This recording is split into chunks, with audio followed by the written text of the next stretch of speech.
मानव जीवन के समुचित विकास के लिए धर्म और अध्यात्म मानव शरीर को समझे बिना समाज में समुचित विकास संभव नहीं है। इसलिए प्रत्येक व्यक्ति को दूर तक देखने का स्वाभाविक गुण विकसित कर लेना चाहिए, ताकि कोई भी हमें अपने स्वार्थ के लिए हमारा प्रयोग ना कर सके।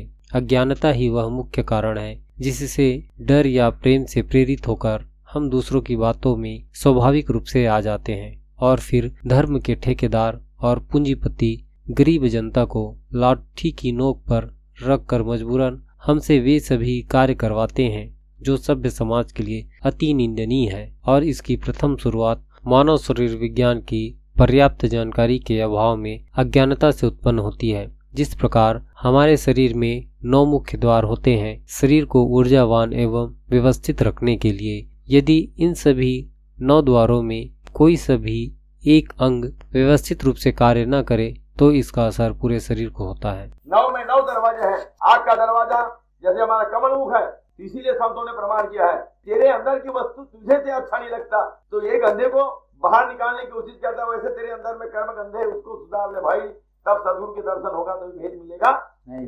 इसलिए 9 दरवाजे में सभी दरवाजे खुले हैं और सभी दरवाजे के बीच कोई कहता है मोर बड़ा आँखी फड़कत रहेगा, बड़ा आँखी फड़कत रहे। बामन देवता बता रहे शनिवार के दिन अच्छा नहीं कहते हैं, और बामन देवता बने तो शनिवार दिन ला थोड़ा बदल दो, वो शनिवार दिन ला दूसरा दिन नाम रखवा लो, है तुम्हारे में ताकत। अरे हमको ये बात समझना है कि सीधे बात में हमें समझते हैं 9 कमरे का मकान है, 9 दरवाजे लगे हैं।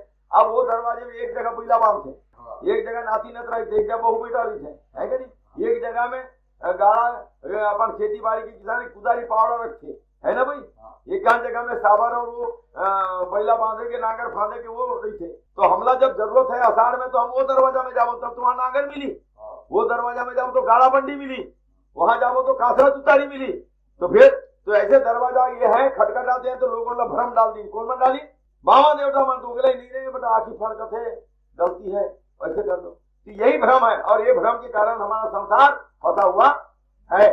बामन के पास जाओगे वो शनि गिरा राहु की तू बता दी तुमने फंसा दी है ना महाराज। हाँ आदमी मर गए तो कहीं पंचक में मरे हैं, 4 धर पिसान के पिंड बना लो और 1 धर मुर्दा, नहीं तो 5 जीव मर जाएगा, ऐसे हुई का। हाँ इधर कह दिया मूल नक्षत्र में लिखा पैदा हुई से, मूल बनाई थे, मूल कौन बनाई थे, भगवान बनाई थे, ईश्वर बनाई थे, बामन में बना दी। रोज मूल में लिखे हुए मूल 27 दिन के मूल बताइए, अरे 2000-3000 रुपया ठग के खाई, बामन देवता मूल तोड़े बनाई, हम गरीब के गरीब रह जाए। तो ये सब ठगाने के मंत्र है। परमात्मा ने एक जीव बना के भेजा है, इसीलिए बोला है हमारे घर में बालक हुई हम पंडित घर पूछन जाए मूल नक्षत्र पंडित बताएगा भाई हमको भरम होगा भाई लड़का बचता है क्या नहीं। 27 दिन का मूल बताए 5000 रुपया हमसे बामन देवता ठग के खाए और काशी के थाली में 2 किलो तेल न घुमाए और 5000 ठग के खाए तो काबर नांगर घरे भर जाए और हम गरीब की गरीब हो जाए। एक क्षण मूल तोड़ी तो 5000 का तुम्हारा और तुम 5000 का 5 महीना कम होते नहीं हुए। यही भ्रम है और इस भ्रम के लिए संसार में कितने संत लोग आए, संत लोग बहुत जन आए, आजादी नहीं मिली मेरे बंधु माता बहनों। रायदास जी आए, कबीरदास, गुरु नामदेव आए, धमना पुन्ना भी संत आई और गुरु नानक जी आए, बड़े देव आए, बड़े बड़े संत मन बताए मानो एक है सब समझ लो, पर आजादी मिली क्या? नहीं मिल पाई, छुआछूत नहीं मिला, क्योंकि देश में जब शिक्षा आया और शिक्षा की अभियान चली। इधर कहता है संत रहीदास बाबा ने बोला पुत्र क्रिया कर सके मन नहीं सिंधु समाज धर्म पाओ में जले नाम काल नहीं खाए। तो बगैर पति की पत्नी औलाद पैदा नहीं कर सकती और बगैर पत्नी का पुरुष भी औलाद पैदा नहीं कर सकता। तो बोले ऐसा कहीं हो सकता है क्या इधर में पुत्र क्रिया कर सके, समझने की बात है। तो वह लड़का नहीं कर सके तो कैसे, जब लड़का ऐसे हो जाती तो माँ के छोड़ के बेटी है ससुराल क्यों आती और दारू की दवाई मिलती धड़ धड़ मार खाती, अपन घर में बाप घर रह के बाप की हिस्सा लेके अपन घर में लड़का पैदा कर दी। तो ऐसे प्रवचन दुनिया में नहीं होते, क्योंकि ये प्रवचन है हमारे छोटे समाज शूद्रों को उपदेश देना, मार्गदर्शन दे करके नीति और नियम और धर्म का पालन कराना। ये प्रवचन संतों लोगों ने प्रमाण करते हैं, छोटी समाज मार्गदर्शन देते। और बामन देवता कहते हैं श्रीमद् भागवत में कि गैया के पेट ले लड़का पैदा हुई तो के नाम गौकरण रख दी, गैया के पेट ले गौकरण आदमी पैदा हुई और कुतिया के पेट ले धुंधुकार राक्षस होगी, कुतिया के पेट ले हमारे बाप आजा मर गए हैं। तो यही भ्रम है और इस भ्रम के कारण काम तरफ लड़का पैदा हो गए। कोई कहते मूले पैदा हो गया ब्रह्मा, तो गौ करण किस है, ये सब मैं जान संबोला का मतलब 4 वेद 6 पुराण 18 तो संबोल ये दिमाग में लिखे हुए हैं ऐसे। तो ऐसे श्रीमद् भागवत होते, तो हम लोग वहां फंसे हुए हैं, इसलिए हम समझाते हैं हमने अच्छी बातों को ग्रहण करना चाहिए। ऐसे झूठी बातों के प्रमाण होता है, ऐसी लड़का पैदा होती तो अभी कैसे लड़का कर देती है, वो भी बताते। बताओ कि भाई वो अपन घर में गैया भात खिला दी दाई दादा, बता अब गैया गौ माता तो गैया बाप आएगा, लोगों की भावना है, ये बात समझने की जरूरत है ना महाराज। हमने 50 बार समझाते हैं कि संसार में गौ माता ने प्रमाण करते हैं, इसको गौ माता का ही प्रमाण करते हैं। वो पशु है और मानव रहेगा, है कि नहीं।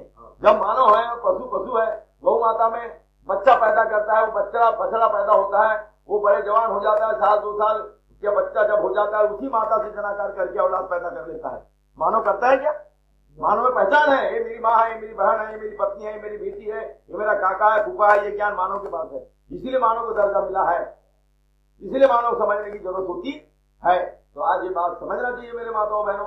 हम इसी को नहीं कहते जिसको रहता है वैसा ही देव पूजे, लेकिन हमारा संत रविदास जी कहता है कि मेरी पूजा मत करो। पूजा किसकी करो? ये सृष्टि के रचाने वाले परम पिता परमेश्वर की पूजा करो, जो वो कहता है कि सत्य नियम का पालन करना है, झूठ कभी नहीं बोलना है, चोरी नहीं करना है, जुआ नहीं खेलना है, सट्टाबाजी नहीं करना है, बुरे नजर लड़कियों पर नहीं उठाना है, हमारी शादी हुई वो पत्नी पर विश्वास करना है ना महाराज। और देख ऐसा देख मिल जाए दूसरा हो जाए, इसका मतलब क्या समझा तुमने? माँ बहन पत्नी और बेटी ये एक ही रूप है, इसका एक ही रूप है, वो 2 रूप नहीं है।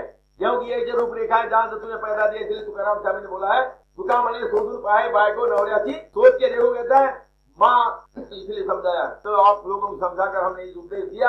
मेरे माताओं बहनों, आपको जैसा लगता है वैसा दो पूजिए, हमको उससे कोई जरूरत नहीं है। लेकिन हमारा संत रविदास जी का अमृत वाणी कहते हैं कि मेरी पूजा मत करो, मैं कोई भगवान नहीं हूँ, मैं भी मेरे को बनाने वाला एक परमात्मा ने बनाया। लेकिन मैंने जो भक्ति करता था, मैंने विश्वास करता था किसकी? परम पिता परमेश्वर की। हे प्रभु, मैं सत्य पर चलता हूँ, मैं आपके अधीन हूँ, मैं आपसे प्रार्थना करता हूँ। ये संसार में जितनी वस्तु दिखाया तूने बनाया है ना, फूल चढ़ाऊंगा तो तेरे बनाए हुए, दूध चढ़ाऊंगा तो बछड़े का जूठा है, कहता है ना भजन में। मैं तो भजन में बोला हूँ बछड़े का जूठा है ना भाई। फूल चढ़ा तो भौरे का जूठा है, पानी चढ़ा तो मछली का जूठा है। क्या चढ़ाऊं प्रभु? चंदन चढ़ाता हूँ तुझको, चंदन भी तो ये भी भुजिन के जूठे हैं, जहाँ वहां लिपटी हुई है, ये सब जुठेरे हैं। इसलिए बोले 10-18 चारों खानी यह बर्तन जुठे सकल संसार जुठे संसार सब जितना वस्तु है सब जुठेरे है। क्या चढ़ाऊंगा प्रभु? केवल मैं चढ़ा सकता हूँ तो क्या चढ़ाता हूँ? मनसा माही धूप धुपैया प्रेम प्रीत की माला, स्वीकार कर ले सदगुरु मैं तेरा हूँ चरणों का मधुवाला। मधुवाला मेरे मन तेरे चरणों में है, मन बड़ा बेईमान है। ये मन को ही माधव कहा गया है। केशव माधव दीन दयाल है कि नहीं? मैं केशव यानी कर्म, माधव यानी मन, दीन यानी दयाल। जो दयाल कौन है? वो माली की पहचान है। चौथा बात आ गई है ना भाई, ये समझने की जरूरत है। आज हमने एक सत्संग के मार्गदर्शक में हमें अवसर मिला है और आज हम लोग ग्राम हरदी के तरह में आकर के प्रवचन देने जा रहे हैं हडीले परिवार के द्वार पर। ये चेले बनते नहीं तो हम इस द्वार पर आते नहीं, और आज अमृत पानी की गंगा बहती नहीं, इसीलिए आप लोगों को समझाया गया। तो आज सभी माताओं बहनों से प्रार्थना है, वो अगरबत्ती नहीं चाहता। ये अगरबत्ती अभी फैक्ट्री बनी है। आज के बाबा रिदास के जमाने में अगरबत्ती थी क्या? बाबा रिदास के जमाने में फैक्ट्री की कपूर थी क्या? बाबा रिदास के जमाने में कुछ था क्या? अरे जंगल में माचिस तक के नहीं था। कहीं बांस की रगड़ होती थी तो बांस के अंदर में वहां से अंगार पैदा होती थी, तब बन लग जाता था, जंगल के अंदर में झाड़ झुड़ के चलते थे। तो ये सब गलत है। ये हमारे सब है जितने कंद मूल फल है, ये झाड़ परोपकार के लिए फला है। एक आम फला है तो अपना झाड़, अपना आम ने अपना फल झाड़ ने खा लेता है क्या? तो अपना बच्चे को तुम खा लोगे क्या? तो कोई भी बच्चा पैदा दिया है तो हमदर्दी दिया है क्या महाराज? तो आप हमको दया नहीं आती? तो ये सब पंडा पुजारी काम होते हैं कि भाई देख फलाने के लिए गलत सुगर राख बेगा बैगा तो अच्छा वाले हैं। तो ये ऐसे भ्रम करके खाए बार। इसीलिए बाबा ने दाने वाले मांस सब एक है, मांस सब एक है। जज बकरी हिरनी जज गाय, आधी जीवली में स्वाद है आधी जीवली में ना है। आधी जीवली में बोला है मांस सब एक है, चाहे मछली हो, चाहे बकरा हो, चाहे कुकड़ी हो, चाहे कछुआ हो, चाहे सुअर हो, चाहे गधा हो, चाहे घोड़ा हो, लेकिन मांस सब एक है। जज बकरी हिरनी जज गाय, हिरनी हो चाहे गैया का मांस हो, मांस सब एक है। जज बकरी हिरनी जज गाय, आधी जीवली में स्वाद है आधी जीवली में परजीव हत्या करके मानव खाता है। अभी तक अकल न्याय काहे के लिए झक मारा ने मानव तक अरे जीते जीव तू गुरु के शरण में मर जाए। तो जीते जीव गुरु के शरण में मरने का अर्थ क्या होता है? रेजा बाबा ने कहा कि मैं जीते जीव गुरु के शरण में मर गया। इसका अर्थ क्या होता है? मरने का मतलब है जीते जीव के शरण में गुरु के मरना, यानी मतलब अपने मन को खत्म कर देना, मन की बातों को नहीं चलाना। इसलिए मन को अर्पित कर दिया जाता है। अरे हे मन, इधर उधर मैं बैठ के मन भस्म होगा। इसीलिए बोला है मन को कहता है एक सदे तो सब सदे सद गया पूरा देश, गुरु कृपा उस पर हुई देख वही जगदीश। तो मन ही भस्म करना है। मन बड़ा चंचल है मेरे भाई, बड़े बड़ा मन चंचल, इसीलिए मन को ही भस्म करने के लिए गुरु के शरण में जाना पड़ता। मन ऐसा कहता है बाप रे मारे कमा लेते होला कर लेते होला, ऐसा मंत्र मार दिया ना तो ऐसे हो गई। अभी घनाराम फलजीत के नहीं बेचारा कि भाई उन्हें उधर कर दिया। तो ये मन किसी के कौन भी करते हैं तो ये 40 आदमी के ऊपर में मन है। 5 तत्व है, 25 क्रिया, 10 इंद्री, ये 40 के अंदर में मंत्री बैठा हुआ है, इसको कहते हैं मन मंत्री। तो जैसे हमारे इधर में मन मंत्री बन गया राज मंत्री, ये 40 विधायक के ऊपर में बैठता है, उसको मंत्री कहते हैं। इसी आधार पर देश में विभाजन हुआ और इसी आधार पर यह मंत्रिमंडल हुआ, इसी आधार पर राष्ट्रपति हुआ, इसी आधार पर प्रधानमंत्री हुआ। प्रधानमंत्री और राष्ट्रपति इसको कहते हैं। उसके बाद केंद्र बिंदु होता है, उसको केंद्र की सरकार कहते हैं कि नहीं? अभी उसको कहते हैं लोलाट गलाट विलाट के अंदर में केंद्र बिंदु कहलाते हैं। है कोई परखने वाला वही परख के देख ले, वही शब्द कहलाते हैं। गुरुदास महाराज की संसार में कोई देव नहीं और गुरु से बढ़कर ज्ञान देने वाला संसार में कोई नहीं। इसलिए बोला है माता से पिता से बढ़कर कोई देवता है नहीं और गुरु से बढ़कर ज्ञान देने वाला दुनिया में कोई जीव नहीं। इसलिए गुरु को माना जाता है। इसलिए गुरु सदगुरु उसी कहते हैं जो सृष्टि को रचाया। तो संसार में माता पिता की पूजा करे और माता पिता की पूजा करने वाला ही सुख पाएगा यार, तुम बाजो बानी के जानन वाले। तो जिसे माता पिता को कोई पूछते नहीं और लोग माता पिता को पूछते नहीं कि माटी के देव बनाए और घर में माता को पूजा करते, अपनी माथा झुकाए, 9 दिन तक दाई करके द्रौपदी चिल्लाए और 9 दिन के बाद 10वें दिन में रावण मार करके गंगा जी में दुर्गा माता को ठंडा कर दिए। भाई दूसरा दिन बोखरा दारू चालू हो गए, फिर कैसी बड़ी ताई घर में आई और दुर्गा माई के आशीर्वाद कैसे हो जाए? लोग 9 दिन ऐसा चिल्लाए बाप रे क्या देखते हो, है ना महाराज? बोकरा खाना, मछली खाना, कुकड़ी खाना, बोकरा सारी बंद हो गए। बेचारा वो 150 किलो के बकरा मटन ला कोई 2 रुपया में नहीं पूछत रहे और वो खत्म हो गए तो 150 वाले 500 हो गए तो बिल बांटा नहीं आया। हम तो बस चमड़ा आदमी बदनाम रहे, है ना भैया? लोग दुनिया के भाई चमड़ा मन बहुत सारे ढोल खाते बता खाते। अब इतनी गौ हत्या हो रही तो कौन खा रहा है? कहाँ गई तुम्हारी हिंदू धर्म की बात? मैं तो हिंदू धर्म में हूँ ना। क्यों इतनी अत्याचार हो रही है? लोग गरुआ कट रही है, गौ हत्या क्यों बंद नहीं हो रही है? हम तो बदनाम है दुनिया में कि भाई मरी हुई गौ माता को छिलने से चमार कहा जाता है, डॉक्टर पोस्टमार्टम करता है उसको डॉक्टर साहब कहा जाता है ना? गांव के लोग जिंदे बकरे काट कर गांव के जिंदे बकरे को काट करके लोग बड़े खुशहाली फाग में मनाते हैं। अब बोकरा के शिकार खाकर लोग खुशहाली मनाते हैं और वो चमड़ा निकाल के लाला भाई देख रहे। फिर कहूँ तो वो चमड़ा निकालेंगे नहीं? हम तो चमड़ा फोड़े तो चमार बन गया, लेमन गरुआ फोड़ो थे। तो कुल मिला के यही बात समझने की जरूरत है। यही सब मुझे टक्कर की बात दारूदार करता है कि मरी हुई गौ माता को हमने छिले तो लोगों ने संसार में हमको क्या कह दिए? सब लोग चमड़ा कहते हैं, चमार हैं ये लोग, गांव के बाहर कर दो इनको, इनके हाथ के पानी नहीं पीन, बीड़ी नहीं पीन, सिगरेट नहीं पीन, बेकार बात है। और इनमन फाग त्योहार आते, होली त्योहार आते, बड़े बड़े त्योहार में मनाते हैं और इनके देवता माने नहीं, उनको बोकरा काटते हैं, घर में जवाना बहुत है और बोकरा का के घाट है और बड़े बड़े गौ हत्या होते। एक दिन में कम से कम एक दिन में इतने बड़े संसार में 500 गौवा कट रही है। वो कौन खा रहे हैं? हम तो बेचारा अपन छोड़ दिए। हमारा समाज इतना अभी कैसे संत हो गए कि वो छुई तक के नहीं, काम भी बुता नहीं करे, है नहीं माना? एक अचानक जंगल में कोई दर्द है तो बोला सोख बाजी है तो खात रही। लेकिन अभी तो शिक्षा के अभियान के कारण लोग सबों में परख हो गया, हमारी समाज जागरूक हो गई है, हमारी समाज गौ का मांस खाने से देश हो गया। लेकिन इतनी गैया कट रही तो कौन खा रहे हैं? तो आज बात समझने की जरूरत है।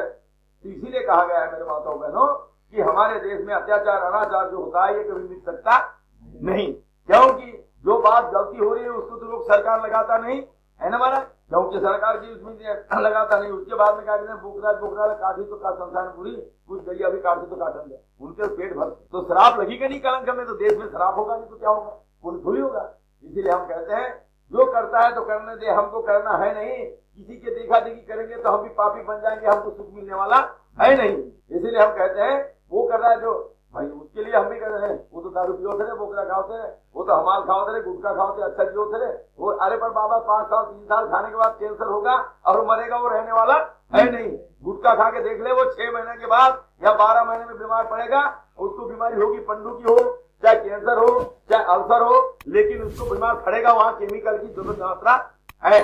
तो ये बात लोग बताते हैं तो मानते थोड़ी है। बोलो सतगुरुनाथ महाराज की जय, महाशक्तिशाली महाराज की जय।